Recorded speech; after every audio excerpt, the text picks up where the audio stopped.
On Alt Nation here in our LA studios, and I'm so stoked because I don't usually have guests popping by all willy-nilly, but today we do. It's Lauren Mayberry. Hi. Hi, how's it going? Good, how are you? I'm good. We drove in on the tour bus mere like half an hour ago, and I was like, gotta get to my meeting. Gotta get to my Running appointment. on coffee and a prayer. Essentially, yes, and a little wash in a sink in your building. So. Well, you gotta do what you gotta do. We have a very nice bathroom, so it works out. It was really nice. It's one of the nicest ones I've seen in many weeks, I would say. I saw your TikTok recently where it was like the weird backstage bathrooms. So hopefully it's an upgrade from the weird venue bathrooms. Yes, I've washed my face in many a strange place at this point, and yours was really quite lovely. It was in the upper echelon, I will say, and it had like nice music, and it was good. It's a badge of honor. So, Lauren, we typically associate you with churches, but today we're talking about you, your solo music, and a new song that's out today. We'll talk about that in just a little bit. How are you feeling about like embarking on this solo venture? I think if you'd asked me a couple of months ago, I would have just said terror, terror, fear.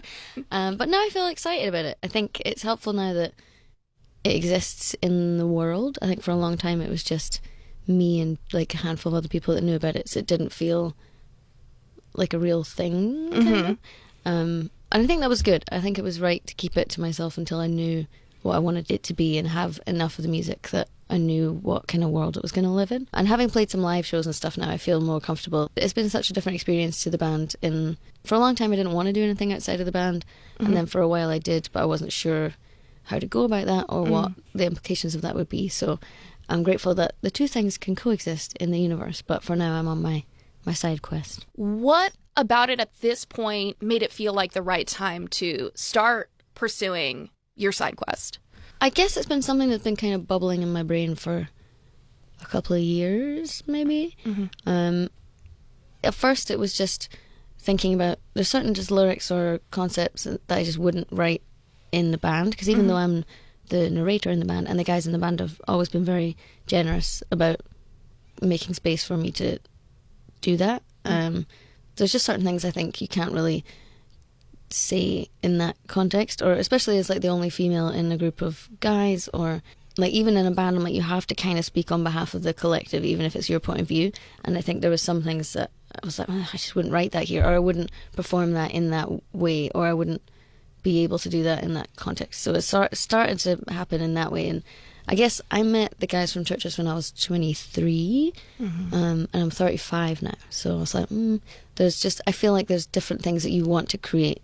Yeah, it's like different eras of yourself and your own creativity. And I don't know, I look back on it, I'm like, I was just a little baby, really. Like 23 is pretty young. Yeah. And I'd only been out of college for like a year or something when we started the band, and there's so many amazing experiences as part of that, but then I do feel like I spent a formative part of my life fitting into what is a very male-dominated environment. Not necessarily in the band itself, but those are good dudes. Yeah. But like in my general work life, it's just I was a young woman, always fitting into a context made for men. There was a moment where I was like, what does that creativity look like when you take that somewhere else and you get to be the only person in charge of those ideas, if that makes sense. And obviously I've collaborated with people, but the ideas, I get to be more in the driving seat of the whole project. It kind of felt like a now or never kind of thing. I was like, if I don't do this or make myself do this now, then I'll never do it, which is maybe a little bit dramatic for me to say, but it kind of felt like that. The first single you've put out from your solo work is called Are You Awake? It's a stunning ballad. Tell me a little bit about what was going on when you were working on this song. It was like a rainy afternoon last December, and I think I was in a phase of doing writing for this project where it changed every couple of days. Like I feel like one minute I'd be like, how exciting, how amazing, how freeing, how wonderful. And then I would have a session that didn't go that well, and I was like, this is a terrible idea. You are awful at this. I don't know why you thought this. And then I guess living so far away from all my loved ones, my family, most of my best friends are all in Scotland still. And on one of those days, I was having you've made a very silly choice in life that feels very selfish, and you miss all these things that matter because you're trying to do this. And isn't that really dumb? And I think I was just in a little bit of a funky funk. Yeah, and it happens. Then Tobias started playing these lovely chords, and I was like, and go. So yes, and I had the title first. I had the title, and I thought maybe I was like, I don't want it to be like a kind of sexy song, but maybe I thought I thought it'd be sexier than what it ended up being. I have to say, but yeah, I don't know. When I thought about that as the first single, at first that was quite terrifying to me because it's so different to the CHVRCHES universe. But in a way, I think that's quite nice. Even though the rest of the record doesn't necessarily sound like this, that's quite a good statement of intent, that it's not just going to be like a low-rent CHVRCHES album, because I feel like that's the worst thing that I could do, is make a rubbish knockoff version of what the band already does, you know? Do you mind if we play it? Please. Let's do it. It's Are You Awake on Alt Nation by Lauren Mayberry.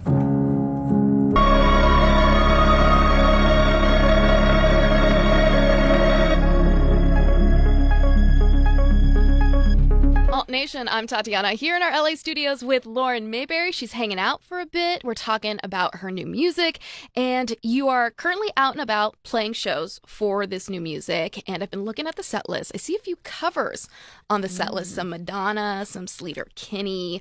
What were you listening to when working on this new music? I feel like that's what's been one of the most fun things about this chapter, is that a lot of the influences I have, or things that are very formative for me that don't make sense in a CHVRCHES universe, can really play with that in this moment in time.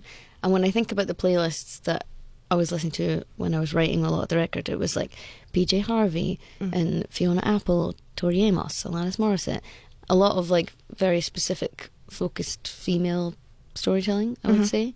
And yeah, in the tour it's been very fun. Like, we learned one Madonna cover. We're going to do this very well. We're going to do Like a Prayer. We're going to take it very seriously. And then we also have been trying to do a cover that's different in every city that we go to. So like a couple of days before, we'll choose a song for that city, and then we'll learn it on the soundcheck day. So sometimes it's a little rough and ready, I have to say. But in a way, to me, that feels really refreshing, because I don't know, I haven't really existed in a universe where you could kind of do things off the cuff, or I don't know, I feel like giving myself the freedom to try things and not have to think about everything being really prescriptive or perfect all the time, and just have it like, why do we want to be making music? It's because we love music and we love these bands and we love these records. So it's quite nice.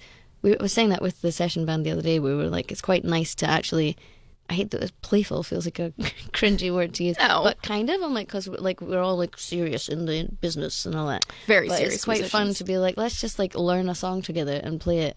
And then people who come to the show will know this song, they will love this song, so they're not going to care. Well, I also imagine, too, it kind of takes it back to, like, musical roots, right? Where you're just hanging with your friends, trying to learn how to play a song and have a good time with no, I don't want to say concept, but, like, no intent to sound like a certain thing. Like, the goal is to play the song and to have fun. Yes, and I think that's kind of what I'm trying to remind myself of in this era generally. It's like, yes, okay, take what you're doing seriously, but like just trying to re-find the joy in it, kind of. And yeah, I think it's helpful for us when we do that at soundcheck every day. We're like, oh yeah, this is a reminder that like it's not that serious. It's like music's meant to be a fun and enjoyable thing. So I think it's quite a good centering, grounding thing every day. But yeah, it's been good fun. If you had to pick one of the songs you've covered so far to play, which one would you do? Well, I feels cheeky to say. I said I wasn't going to play any CHVRCHES songs in this era because that feels, I just don't want to be disrespectful to the guys, and I just think it's not the point of this exercise. But I did do a cover on the 10th anniversary of the first album. I was playing a show, and I did a cover of Lungs, which is like an album track from the first record, and it was like a nice acoustic-y version with the female backing vocals, and we did some nice kind of folky harmonies, and that was nice. I was pleased with myself on that. I was like, don't disappoint Amy Mann. This is my goal in life. Amy Mann does not know I exist, but I just don't want her to be disappointed in me. It's Alt Nation. I lost my heart. Lauren Mayberry is here on Alt Nation with me, Tatiana. Hi. Since it is Alt Nation, I do have to ask, what alternative artists are you listening to right now? Because last time you were here, you introduced me to Bartees Strange, which I am now like fully obsessed with. Yeah, good. And that was so fun. Who are you listening to like in the alternative space currently? I guess I just learned about, because I'm behind the curve. You're busy. The Last Dinner Party. Oh, yeah.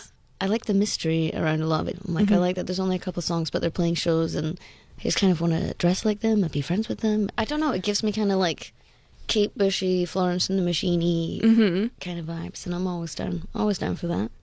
If you could collaborate with someone, like dream collaborator. There's so many.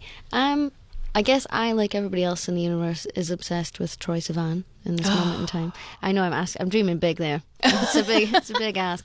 If Troye wanted to come down and put some beautiful vocals and a impeccable dance routine on a song, that would be fine. That'd be fine with me. Like Caroline Polachek, I think is wonderful. Oh, she's awesome. Ethel Cain, I think is great. I mean, Bartees Strange. I'm always trying to get Bartees on a song. He's a busy man, but one day I'll get him. Is collaborating with other artists something you are interested in doing with this project? I don't know. I guess there's a few writers on the record. So that's, and I did a bunch of fact-finding, writing with lots of different people, but I don't know. I think at first that was quite scary because I was outside the nest. I don't know how to be outside the nest. I don't know how to do that. And just, when you're in a project for a long time, there's a specific way of working. So I was kind of used to that experience. But I think I don't have my 10,000 hours yet, but I have much more than I did like a year and a half ago. So I think I don't know, like now I kind of try and look at collaboration as like, it's a fun, it's just an afternoon. Right. It could go wonderfully, it could go terribly. And when it does go well, I don't know, it's again kind of just trying to remind myself to try and find the fun and the joy and the playfulness in big creative stuff, because I think sometimes I look at time periods of my life and I've definitely not had that, and it's been very serious and not in a good way. So yeah, I'm down. Alt Nation. I have my Today, Lauren, thank you so much for popping in, hanging for a bit. You've got new music out, more's on the way, and today you put one out called Shame. And first of all, I'm loving that in like the photos from shows, I'm seeing shame bedazzled on your face, because if you're not glittery, like what's the point? Really, that's how I feel about it at this point. Yeah, more glitter the better. Sonically, it couldn't be any more different than Are You Awake? This was one of the first ones we wrote, I think. I wrote it with Matthew Coma, who was one of the other writers on Are You Awake, and Caroline Pennell, whose artist name is Carol Addis, who's a very talented, wonderful songwriter. And yeah, I had the idea for the title for a long time. Like I liked the idea of a hook that said "what a shame," but it was kind of tongue-in-cheek. So yeah, oh, what a shame, but also about shame. Yes. Concept. And I don't know, I think a lot about coming into my teens in like the early 2000s. I'm like, now there's documentaries about how awful that time period was. Oh my god, the Abercrombie one? The Abercrombie one, the Girls Gone Wild one, Woodstock 99, like all this horrific behavior. Yes, but then you're a teenager internalizing all those things, and how that formed my adult consciousness and how that informs my outlook on things. Or like, I can academically know that certain things are incorrect, but you're almost hardwired to what happens to you in your formative years. Right. So, yes, I spent a lot of time in not enjoying, but almost being addicted to certain kinds of behaviours that do not serve me necessarily very well. I talked to female friends of a similar age about it, and they also feel that sometimes putting it out and putting glittery shame letters on your face is a way of making you feel better about something you probably can't change. And that's the thing that's most frustrating about it, is that I know better than this, and yet if you show me a certain era of like Billy Crudup playing a dirtbag, I'm like, You're like, I get it. Lauren, thank you again for being here. It's always so lovely to have you. The last song we'll play is Shame. And do we have any dates or like an album title you are allowed to share with us? Any little sneaky deets? No? Fine. But I know that, yes, I'm close. It's close to being done. And I feel like 2024 it will be a thing. Thank you so much for being here, Lauren. It's always a pleasure. Thank you for having me. It's Alt Nation.